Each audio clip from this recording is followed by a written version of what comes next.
Long lines of traffic form outside Nairobi as police guard Kenya's capital. Only permit holders can enter the city in order to keep the coronavirus from spreading. Trucks were also stuck along 30 kilometres of road on the border with neighbouring Uganda. Truck drivers, suspected of potentially carrying the virus, undergo health tests before being allowed to continue on. We can't afford to close our borders. The best would have been to close the borders, but with Uganda being a landlocked country, we cannot do that. That's why we are investing a lot of money to screen every truck driver that is coming to Uganda. The drivers say they're being unfairly targeted. There are so many problems that we truck drivers have. The first is that anything evil is associated with truck drivers. Are drivers the only people that can bring bad things? The corona cases are up, and all that has been blamed on truck drivers. Parts of the world are opening up where death tolls are falling. Some African countries are also easing restrictions, although the virus has yet to peak. South Africa is scaling back its lockdown rules, allowing some shops to open and people to exercise. For millions of others, this has been a month of misery, of breadwinners not working, of families struggling to survive, and of children going to bed and waking up hungry. Nigeria will open up Lagos and the capital Abuja on the 4th of May. However, there are new measures in place, like a nationwide nighttime curfew, mandatory wearing of masks, and a ban on non-essential travel between regions.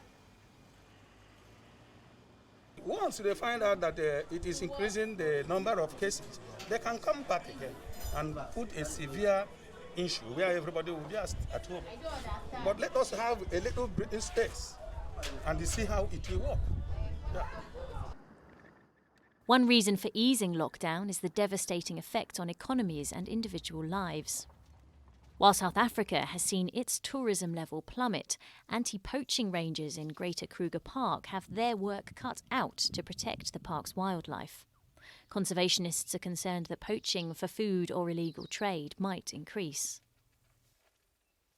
Being busy, there's a lot more eyes and ears out there as well. It's not necessarily anti-poaching eyes and ears, but it's, it's eyes and ears that pick things up, tracks or whatever. That's not there at the moment. So we need to be a lot more proactive than what we were in the past. Meanwhile, the ban on international travel and local lockdown mean on the tourist front in South Africa, game lodges are empty and suffering huge financial losses. If things doesn't get back to normal within the next 3 months, we will have to start making executive decisions and start closing doors and see if we what other means of income we can maybe come by. In Senegal, a vast food distribution operation is underway as the pandemic hits the poorest households hardest. Almost half of the country's population of 16 million will receive products such as rice, soap, sugar and oil in the coming days. C'est un grand soulagement parce que un père de famille qui ne va plus. It's a great relief because when there's a father who can't work anymore, no longer can work from 8 to 3, this will ease things, will help us at home. Au travail de 8h à 15h à peu près. Donc cette aide va le soulager, va nous aider dans les ménages. It's a different story in Madagascar, where police mete out unusual punishments for those who shirk the rules.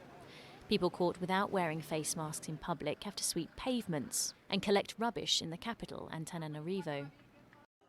Burundi is going forward with next month's general elections, with giant rallies drawing crowds of tens of thousands of people.